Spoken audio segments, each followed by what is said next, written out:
of America, and to the republic for which it stands, one nation, under God, indivisible, with liberty and justice for all. This is John Marietta, and it's another Trump-tastic day in Fayette County. Today's show is being brought to you by Miles' Garage and Tire Center, Mung's Auto Body, PatriotsOnline.com, Fayette County Recovery, Storage, and U-Haul. They're the IDF of Fayette County. Let's see, I lost my spot there. Gunslingers in Connellsville, Auto Ordinances, Tactical Civics, Thundering Hills Feed and Supply, and I know they just bought some more hay. Go out and see them. If you're needing hay, give them a call. The Ink Spot in South Connellsville, the Fayette County MAGA Patriots Group, Solid Foundation Ministries. Can't forget Greg, Highline Motorsports. I know he's out there. He got bikes to sell. Go out and see him. Gun Owners of America, Hillbilly Jon Radio, which is on YouTube, Rumble, and I can't tell you how many other places, but the Rumble thing is really taking off for us. And John Marietta for We the People. I'll tell you what, it's a beautiful day out there. How about it, Donnie? T-shirt weather. I'm representing Mason Sigler Racing in the T-shirts. I mean, I think we need to get out we probably could have a race on Saturday afternoon if it got just a little bit warmer. Well, we're getting really close. Like I said last week, March 22nd, less than a month away, we'll be at Hagerstown, and then April 11th is opening night here in Fayette County at Roaring Knob Motorsports Complex in Markleysburg. So what's opening night at Lernerville, by the way? Opening night at Lernerville is April 25th. They're a little bit later in the month, but playing it smart, playing it safe. But so here in about a month or so, we'll be racing. Less than a month in Hagerstown. And I know, like I said last week, Braden Dillinger and Ryan Newman, two Fayette County locals, will be heading that direction with their crate late models and possibly some other hometown late model stars. Okay, so I'm going to do my opening. I have fought a good fight. I have finished my course. I have kept the faith. That's 2 Timothy 4:7. Fayette County, life ain't just a slow Sunday drive. It's a race. And let me tell you, this race ain't won by those who sit back and coast. It's won by those who hit the gas, or as I say, stand on it, stay in their lane, and refuse to let the establishment knock off track.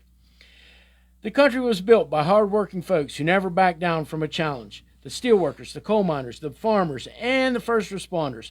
We know it means to push through the turns, power down the straightaways, and fight for every inch of ground we can get. But now, we got politicians throwing roadblocks in our way. Higher taxes, bad policies, backroom deals, and that only benefit the elite. They want to put us in the slow lane.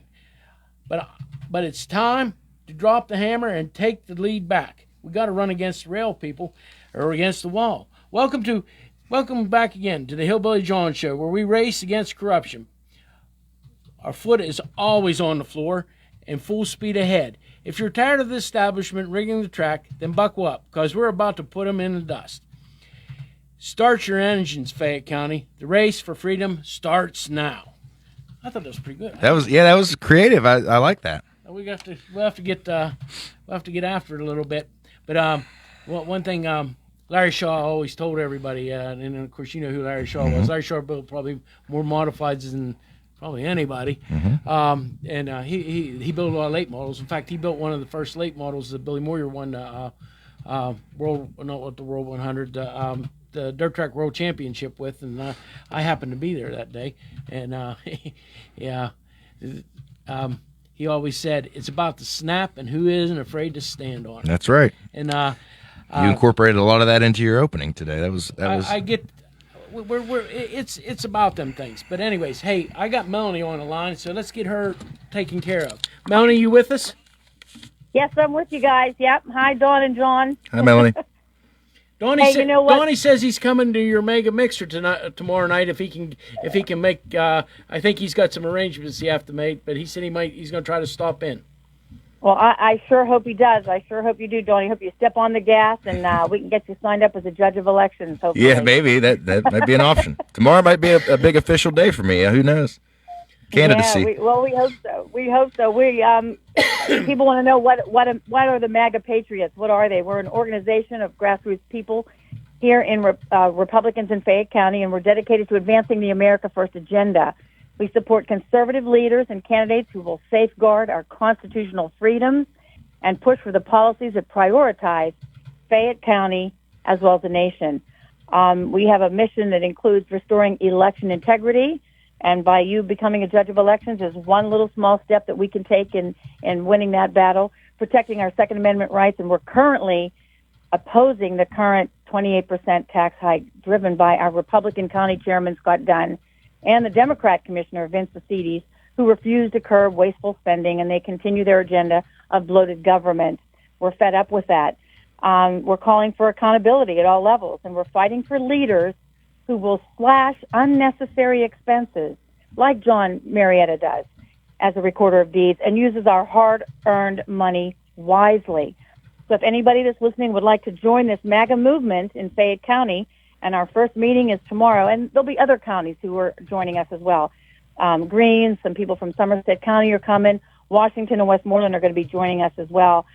And, you're welcome to join us tomorrow night, Thursday, February 27th from 6:30 to 8. And you can sign up there to help us keep this MAGA momentum alive in Fayette County and southwestern Pennsylvania. You can go to the MAGApatriots.org website to sign up and RSVP. We're going to have some MAGA swag available there for $5 T-shirts if you want to come on over. It's sponsored by the Patriots of Washington County. They'll have a table of some hats and T-shirts there, and a few other MAGA surprises I have, too. Also, we'll be signing petitions for Joshua Prince, the Republican candidate for, Commonwealth Judge? Yes. And Maria Batista is the Republican candidate for Superior Court in Pennsylvania. I believe we have them right. We might have them backwards, but they're both going to be, there's going to be petitions for them. Petitions there for as well as yours. Yep, and I'll be petitions there for me also, or for myself. The other thing I wanted to tell you is I want everybody to understand these are really good people. Maria Batista and Joshua Prince. Yeah. I mean, they're really good people. Josh, I talked to him on the phone here about a week ago. Talked to Maria, and I'll tell you what. Maria was at the Italian Festival with me this last year, and she was a hit. We were talking to everybody. Mm-hmm. She was a hit. I mean, we were talking to everybody. And she has roots in Fayette County. Yeah, and she spoke at times. She's got roots here in Fayette County, and we want to make sure that we get signatures for her and we get her on that ballot, because her and Joshua are going against the resistance. They're going against the establishment, who wanted to push them out of the way and not allow we Republicans in the primary to have a voice and a choice in who we want to represent us as the judges, because they endorsed other candidates and basically told these people, if you're not endorsed, are you going to run? And so they're going against, they're fighting a battle here in Fayette County against the establishment, the same people we're fighting, the swamp, as we kind of call them. And we're sick and tired of it, and we're not going to put up with it anymore. So we want candidates like Joshua Prince, true, honest people with integrity and character to represent us as a Republican conservative group, instead of having the Republican Party tell us who we should vote for. Tomorrow night, also, the first 30 people to come will get a MAGA cookie. I got cute little MAGA cookies. They're on my Facebook page, with yellow hair and red necktie. They're cute. And the 45th and the 47th person who signs up will get a free Trump MAGA T-shirt when they come in. So we're going to have some fun. We're going to do some networking. There'll be some nice refreshments we're going to have. And Ashley Duff, who is the chairwoman of the newly elected chairperson of the Washington County Republican Party, she'll be doing a little presentation on judges of elections. So if you have any questions, Donnie, she will answer everything that you want to know about elections in general and about becoming a judge of elections or an inspector at our precincts. These are positions that are held for the next 4 years, and you will be 2 elections a year. That's 2 days out of the year, and you go through a training, and you get paid. And the next 4 years are pretty crucial for the state races, government races, as well as the next presidential election. Mm-hmm. So they're really important positions, Johnny, and I'm excited to hear that you're interested, and we hope other people will join you. We have 77 precincts in the county.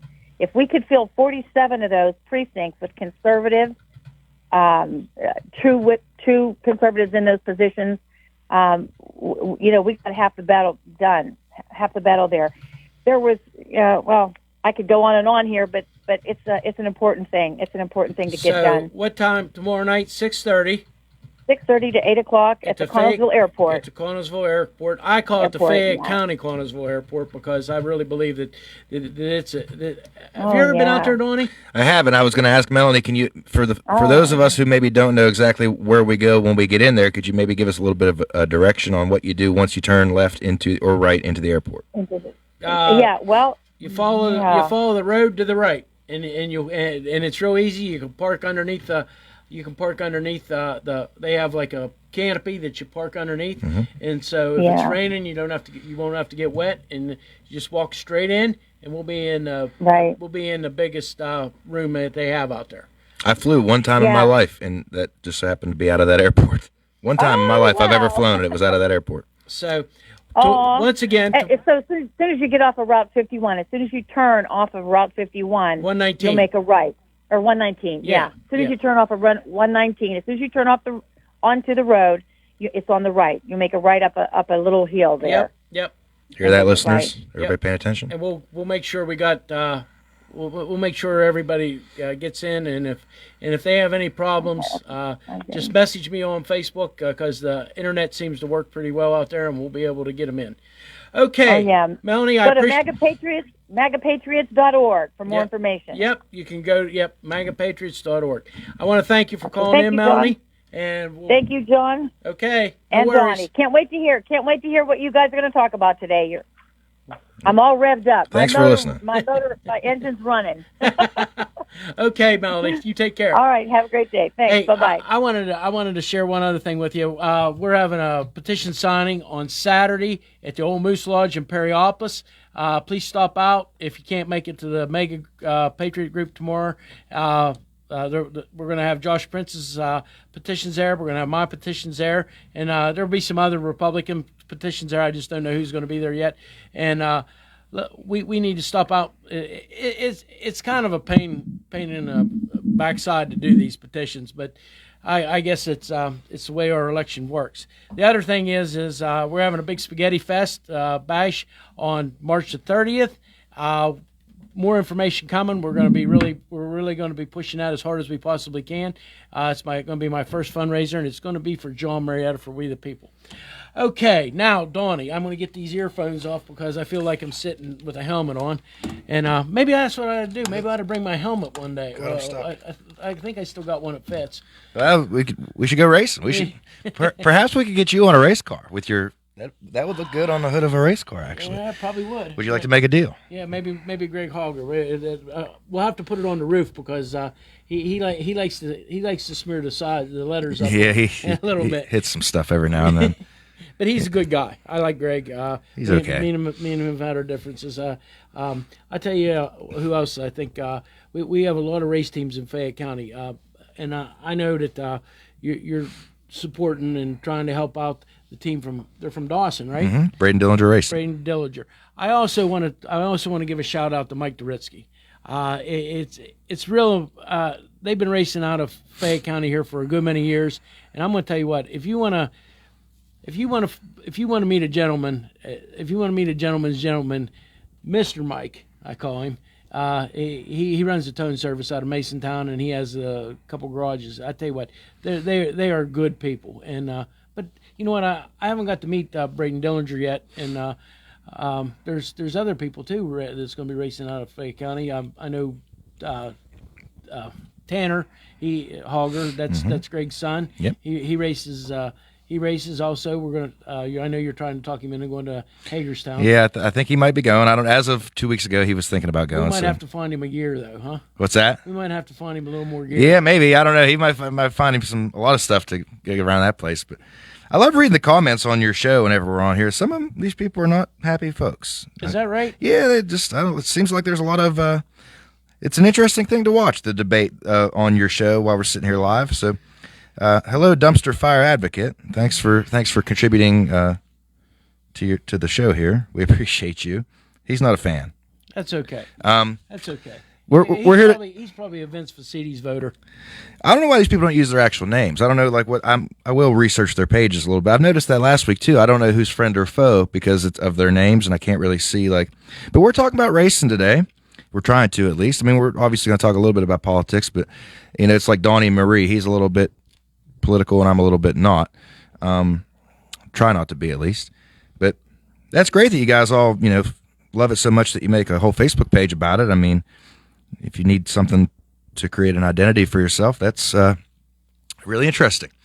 But anyway, would you like to steer this ship back to the promised land here? Because these people get me sidetracked just reading. Well, that's the idea. That's what they want me to do. They want you to do. Oh, I'll engage with them. That's what I told people to tune in, and I'll engage with you. I just So, anyways, let's get back to where we need to be. Lernerville Speedway. Speedway. Their opening night is April 25th. It's a Friday night. You could be there from here in about an hour and a half. It's in Sarver, Pennsylvania, and they are the only racetrack in Pennsylvania and one of the only ones in the United States that still offer super late model racing, big block racing, sprint cars, and Penn Ohio Pro Stocks weekly, every week. And also, I'm going to show. We're going to do some more stuff here with Lernerville. I feel like in the future, I'm working very closely with them on some things, and I would just like to say that the annual Firecracker 100, which is I believe the June 17th, 18th, 19th, 20th. I will be performing.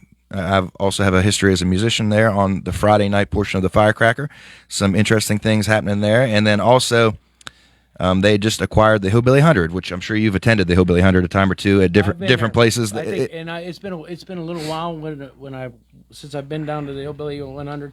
It was always in Tyler County, and it was an unbelievable event down there. The last time I think it was a 3-day event. It is, and it started out in different places in West Virginia and has kind of roamed, and this is the first time that they're in the state of Pennsylvania, so that'll be interesting. That's at Labor Day weekend at Lernerville Speedway.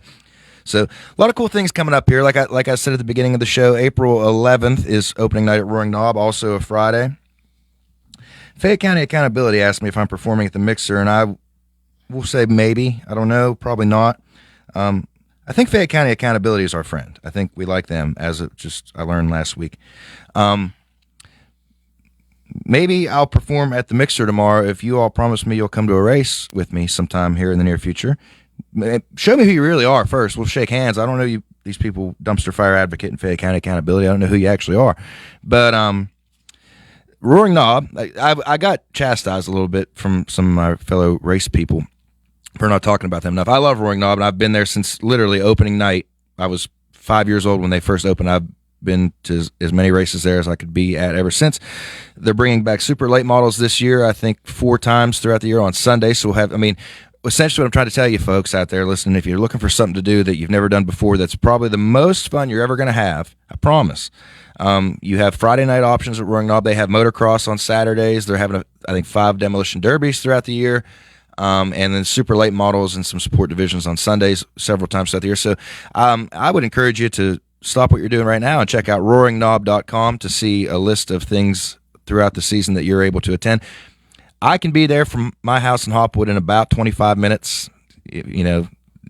Go slow on 40 now. A lot of accidents, so please don't speed, but you can get there pretty quick.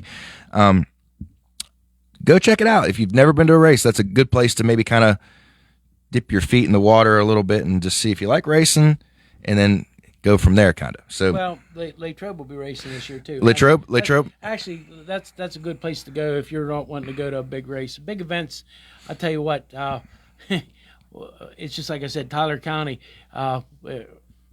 Definitely, when the Hillbilly, it was the qualifying was all on one day. Then what we did also the second day usually was after all the heat races was done. They usually had 2 last chance qualifiers races that they were usually 20 laps, and it worked out. It was pretty cool. It was always pretty cool. It isn't like Eldora where you have 15 heat races and full fields in each heat race out there. You have 20 cars in a heat race. Well, I think last time I was there they had 12 cars in a heat race. I believe that's what they did. But I was there when there was 300 late models there one time. I believe it. I mean, those days are gone, sadly, but just with the expenses and the economy the way it is. But that is a good point, actually. Latrobe hasn't put out their schedule yet, and I'm of the understanding that they will be putting out their schedule soon. Also, great place on a Saturday night to go attend. So without having a schedule, I'm not sure when their opening night is, but I would assume end of April. Great concession stand, great amenities for fans. Good place to take the kids if the kids need something to do in the summertime. All in all, just the greatest place to be for families, I think, in my opinion. And so I'm tired of people who say that we don't have a lot to do around here for, family entertainment.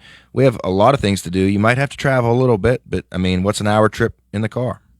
Go to, Elkins or Tyler County. It's a little more than an hour. Roaring Knob, I believe, is 17 miles up to where you turn off to go in from Uniontown. I think I've timed it. I could be there in 25 minutes. It's not that bad of a trip, and our mountain with the wonderful Laurel Highlands, we have so much to offer. You can make a day of it if you're not working on a Friday. Stop and eat it. Like I've said, I think the first week I was on this show, every week I stop at Pappy's, have a cheeseburger, and then I rolling up to the Knob. Then I stop at Sunoco on the way back, and then we have a wonderful casino, the casino at Nemacolin, you could stop at on your way back. So a lot of things to do on that mountain to make a trip out of it and enjoy some racing at the same time. Yeah. There was lots of times. Actually, the last time I went was at Hagerstown. I drove past. Ronnie DeHaven was racing down there. Ronnie's family is good friends with ours, and they're out of Winchester. And Vince Gaston come down to Hagerstown that night too, and there was no place to sit. I don't know what the seating is at Hagerstown in the grandstand, but I was fortunate. I got to be on the top of Ronnie's trailer, and I believe one of the Satterley boys raced down there that night too. Greg Satterley. He still I don't know races if it was there Greg, quite a bit. I can't remember now for sure, but it was one of the Satterleys, and Ronnie was running a brand new GRT, I believe, at the time, and which they're out of Arkansas. I actually brought that car back. I actually brought that chassis back for him. I brought 2 chassis back for him, and I told his dad, I said, "Well, we need 2," and he said, "You ever watch Ronnie race?" So, anyways, but we brought two chassis back for him, and they built 2 cars, and I believe I picked up the engines out of Brad Malcoot's for that for him to run. Then he went to a Ford engine, and I can't remember he built his Ford engines, but I'll tell you what, I watched them guys coming off of turn 2 of Hagerstown, and it's just unbelievable.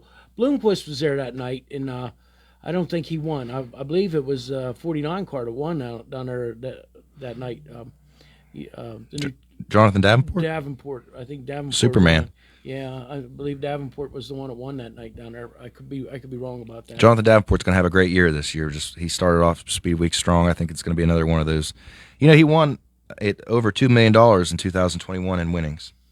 I watched. He won the $1 million race. And you see what you see in dirt racing is one of the things at the top level. There's families involved in it. I mean, Hudson O'Neill and Dawn O'Neill. I watched Dawn O'Neill at. It's been several years ago, but I watched Don O'Neill down at Tampa, down at East Bay, and I watched him get out. I watched him get in front of the heat race, and I think they were running 15-lap heat races, and you could just hear that engine just screaming. I mean, going. And that was at East Bay. Is that what we're talking about? Bay, which yep. I just saw a picture. They're tearing down now. Yeah, it is currently getting tore down. But we was at Bubba Speedway down at Ocala, Mm-hmm. which I liked a lot, and I'll tell you who did. I'll tell you who ran really good there was somebody right here from Fayette County. It was Mason Ziegler. He did a real good job down there the nights I was down there. Visit MasonZieglerRacing.com. I know it's MasonZiegler.com to get one of these cool Mason Ziegler T-shirts and support a local Fayette County driver as well. And he started up front, and I was actually down there and talking to him, and they were carving tires, and they're neat people. Fred's a neat person when it comes to racing too. Very neat. They're very neat people. That's the best way to describe. Very, very neat. Yeah. Great people. Good friends.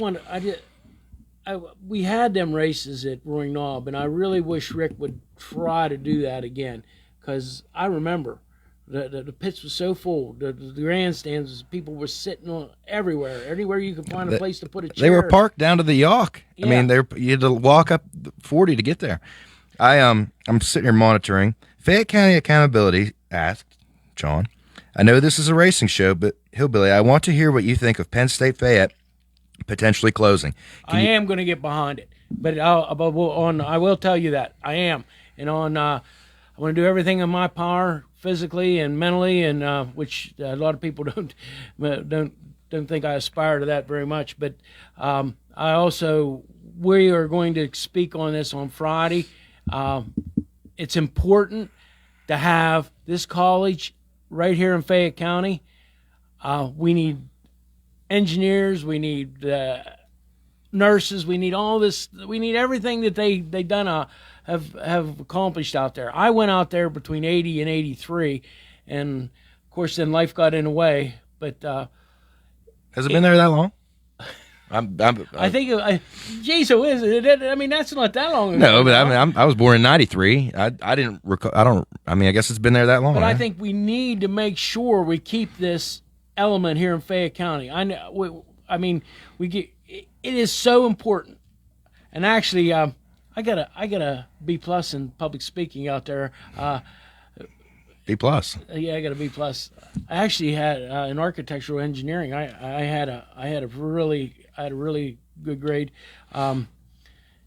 which was at the time I had an 88 in architecture, and in mechanical engineering I did very well too. But the class that I had the most trouble with, and I'm not going to lie to anybody about it, and it's obvious, it was English. So anyways, yeah. I had a philosophy class that I had a hard time grasping too, but we got through it. And my 7th grade English teacher was a guy named Mr. Stanish. Told me I had the widest vocabulary in Laura Hound's history. So I've ran with that for a long time. You hung out at the racetrack, so you got to hear lots of I got a lot of vocabulary for sure. We go to Mississippi. I'll tell you this. I can't, Kosciuszko, Mississippi. I can't remember the driver's name, but anyways, he had a race shop down there. So we pulled in, and I was hauling rockets down to him, and his dad come out, and his dad spoke to me. Okay, and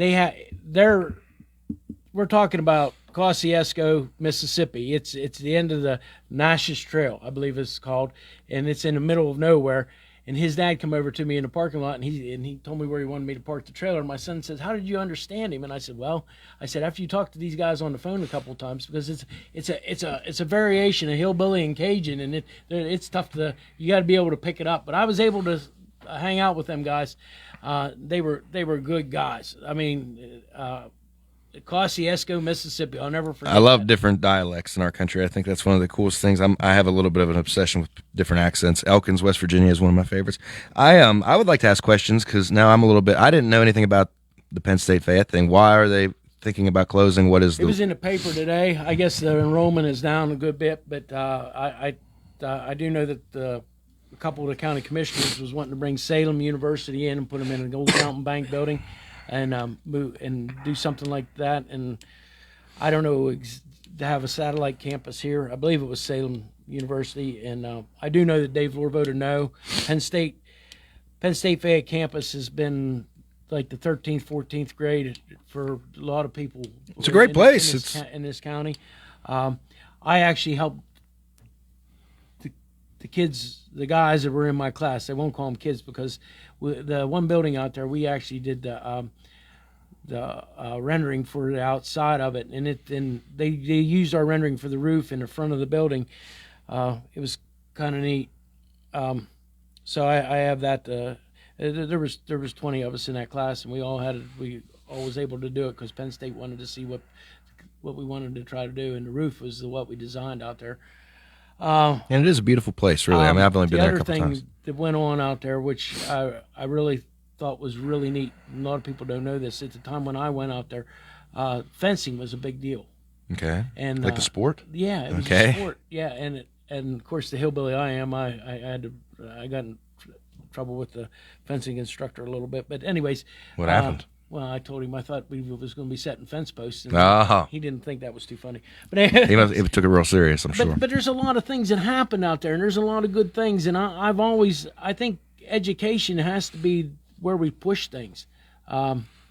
We need to keep our roots here in Fayette County, and if we can keep our high school graduates here for another year or 2 years, and they can get certified classes where they can move on to different places in the country. I mean, I think that makes every parent help. Well, I can tell you that Penn State Fayette sticking around has united dumpster fire advocate and Fayette County accountability. So we're bringing people together on the show, doing a great thing.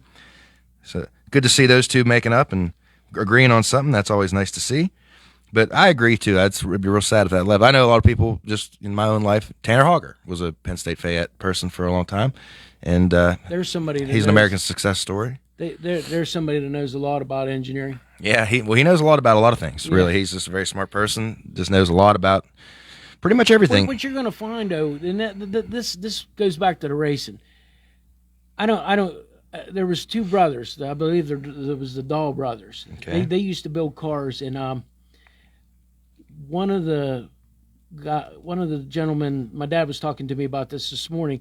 One of the guys that won probably more features at Roaring Knob than anybody, and I can't. For the life of me, it's right on the tip of my tongue. He ran a late model up there for years, and then now he's running a modified. Well, one of the all-time winningest drivers, and it might be who you're talking about, is Gary Dalton. Okay, so it was Gary Dalton. These Dahl brothers would build cars for him, Mm-hmm. and if you looked at these two gentlemen, they were almost like the two brothers on the secondhand line. Okay. But they built a car that was underslung on the front end, and they could compete with anybody. And when I say underslung on the front end, it's something that a lot of people wouldn't understand. But the frame rail goes below the A-frame, believe it or not. Okay. And Hogger can tell you about it because he caught it. He said, I didn't know anybody could run an underslung in the front, and he says, we do. Now it wasn't every week. They ran a rocket too, and then. I remember Ray Callahan. Ray Callahan was one of the smartest men in racing there was. You have Steve Baker, which he's a good friend of mine, and then he helped with Rocket Chassis. I'm talking about these guys. When you walked into their garage, their hands were dirty. And they weren't afraid to weld.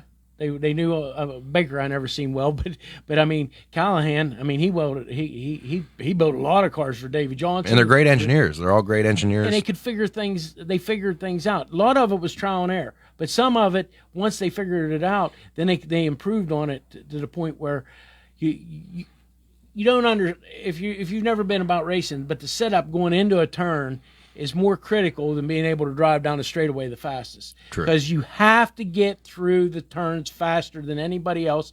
That's how you win races. It's all geometry. And it is geometry, and it's trigonometry, and it's calculus, and all these things that you learn in college.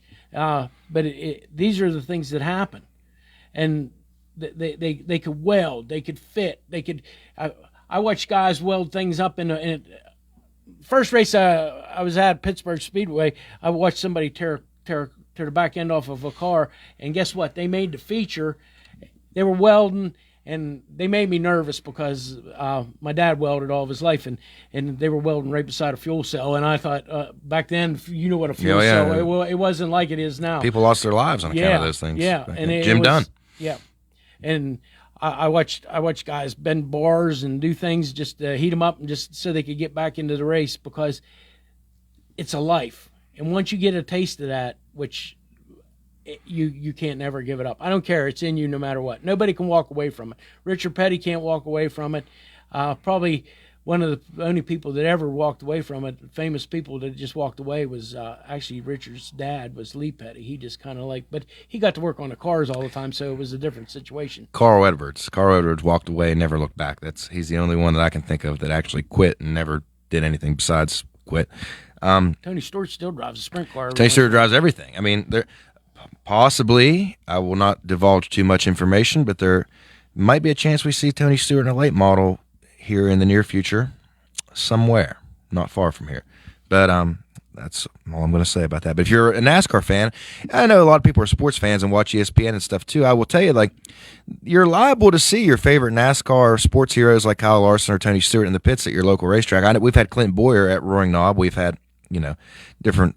Tony Stewart allegedly raced there, but I can't recall what it was. But I've heard that he raced there at some point, probably when I was little. But so, out of all the different classes of cars that they race on dirt, okay, But what's your favorite class? Late models always. It's almost like you're born into subdivisions of like culture, and we were born into. He's right about that. The sprint car people don't like late model people. Late model people don't like sprint car people. Not necessarily. Kenny Schrader raced. That's Hogger's personal friend, Kenny Schrader. Kenny Schrader, April the 5th. Don't quote me on that. Look up Tyler County Speedway online. Kenny Schrader will be running his modified at the Tyler County Speedway this year, and late breaking entrant Greg Hogger of Uniontown is going to compete against him, just to say he's competed against his friend, Kenny Schrader. So. But that is weird. You always have you noticed that like modified people are modified people, like big block people from up north. Late model people are late model people. Sprint car people are sprint car people. 4-cylinder people are their people. They have their own little subculture. They don't watch late models. Well, sprint car people, I always equate it to this. If you're a drinker, sprint car guys drink champagne. They are the champagne people. They go faster than anybody else. They're tougher than scarier, and they're scarier than anybody else because. You're basically in a glorified go-kart with 1,000 horsepower, and it weighs a little over 1,000 pounds. It's wanting to take off and fly as you're driving it. That is the challenge. Like when you see these things go around a track, you don't realize it, but like that is the challenge of a sprint car. Is it's wanting to just like fly off into the sky like an airplane, and you have to keep it on the ground and race against 23 other cars. And I've got to see some of the greats. I always tell everybody, Steve Kinzer and Doug Wolfgang. I got to see them race, and I got to see Jack Hewitt, and but I also got to see the great late model drivers of our time too. Like I said, Don O'Neill, I thought he could get around the track as good as anybody, if not better than anybody most nights. One of my favorite ones was Scott Bloomquist. He was arrogant beyond belief, but you know what? He can make a car dance across the mud. I can tell you, I know we're running pretty close here, but what is it, 4:53? What time we out here? 5? I want to tell you a great Scott Bloomquist story. We all grow up, and Scott Bloomquist is kind of like our Dale Earnhardt to a degree, and very, very intimidating, very, very legendary. This is going to tie into the Lernerville thing, and this is why that like it's very important to me to play music there on the Firecracker Friday night. I'm looking to make that a annual thing that I do for the rest of my life, because I played music for a living for 18 years. I don't care if I ever play anywhere else but racetracks now, so I just don't want to that much. But I want to tell you the story about Bloomquist. One night, Braden Dillinger and myself and a local fella here named John Phelan, who used to work at Napa, were standing at the Firecracker Friday after party. This was when the Outlaws were still there, so 2021 probably. And we're enjoying a few adult beverages, but they were only all I could find was beer, and I was struggling. And a guy came out on a little tiny pit bike, might have bought it at Highline Motorsports, who knows? And I looked and I said, "That's Scott Bloomquist," and it was. And I know that he probably had something that wasn't beer. And it just so happened he did. He actually liked to drink bourbon. It was Crown Royal. I didn't want to say, but I'll say maybe Crown Royal will sponsor the show. Mm-hmm. But I walked up to him and he had no voice that night for whatever reason. This was my only human interaction I ever had with a guy, because I was always afraid to talk to him. And I told him I had Donnie Barney T-shirts at the time. I said, "I'll give you a T-shirt," and I told him I'd buy him a tire, and I couldn't afford to buy a tire for my own car, let alone his. But I said, if you give me, he had a water bottle of Crown Royal. And I think I gave him what was in my wallet and a T-shirt, and he gave me that water bottle, and I kept that water bottle at Cam's Auto at 318 East Main Street in Uniontown across from Napa. For probably a year, there was just an empty water bottle sitting there that nobody else would have known. I kept it because it was Scott Bloomquist, and he gave it to me. So that was my interaction with him. We actually lost Scott August 16th of last year in a plane crash. He is the greatest of all time, in my opinion, and he shared his whiskey with me. So I got a Bloomquist story. He sold me a set of headers. Okay. And when he gave them to me, they were cracked. They were cracked up. There was cracks in them and stuff. So, and I told him what heads I was running. I was running C3s at the time, and he got me a set of headers, and he said to me, he says, "Do you have somebody that can weld for you?" And I said, "I got somebody that can weld." And he actually, I don't remember what it was. It was very. They were very reasonable, like $50. He sold them to me for. I think he felt bad for me. But then we were building an engine, and we were building a 429, and I called him up and I said, I need a camshaft. So he told me, he said, call Yates, tell him what you want, and I did. But I had a good repertoire with Robert Yates actually, and I called him up, and they were for a set of D heads, and they sent me one of the camshafts that was his, and I had to promise not to tell anybody because they were afraid Bloomquist would get mad, and I didn't let them know either way. The interesting thing about Scott Bloomquist was he was almost like a professional wrestler, like played a bad guy on TV. Oh, yeah. In real life, he was the greatest guy, and I always cherished the fact that he shared his whiskey with me, and that he was so accommodating to me and hung out with us and talked. And he could barely talk, but that was, and it's real sad how that all turned out with him. And I mean, it was. But he died on the same day as Elvis Presley, which is kind of ironic. He is our Elvis Presley. I got a couple other Bloomquist stories, but we won't go there. Somebody asked us. I see somebody come up and ask us about asphalt racing. I like asphalt racing too. Actually, I've been to almost every track that Winston Cup at the time ran. I haven't been to California Speedway, and I haven't been to back then. They raced at what was Riverside? Yeah, the road course. Is that a road course? Yeah, that's before my time. I never was at either one of them, but I actually went. We went to lots of NASCAR races, and I will tell you a real quick story. I remember going to Motordrome Speedway, watching the dirt races, and you could see they always were done usually by 10:30. Or 10:45, but if they weren't done, you'd see guys leaving because they were going out on third shift. My father-in-law would actually leave the racetrack and go straight to the mine to work. So it was in their blood. I mean, we're going to Motordrome no matter what. A lot of times they were done at 10 o'clock, which he could have time to go home and grab his lunch bucket. But all these, it was the coal miners, it was the steel workers, it was just the people that work for a living that go to these and their wives and their kids and their families and their brothers and their sisters, and that's what we want. Nobody ever look down on anybody because of the way they were dressed or what kind of boots they had on or anything like that. No, because the only place in the world you'll see the richest people in your area and the poorest people all getting together. And working together and playing together and having fun together and fighting together. It's literally the richest and the poorest all coexisting, and I think that's wonderful, and I think everybody should participate. So come to a race. The Strawberry King, the used to sponsor Charlie Swartz. He came up from he was up at Motordrome, and he gave every team in the pits a $50 bill one night. Really? Yeah. I can't remember what his name was now, but he gave everybody a $50 bill. But anyways, I appreciate you coming in again, Donnie. We're going to do the same show next week on Wednesday. We're probably going to have a few new sponsors just for this show next week. We're running out of time, I think, and where are we at, Nick? We got about a half a minute left. I want to thank everybody for all their comments, and hopefully that people will understand where we're coming from and what we're trying to do here. I think we need to do everything we can to try to keep Penn State here.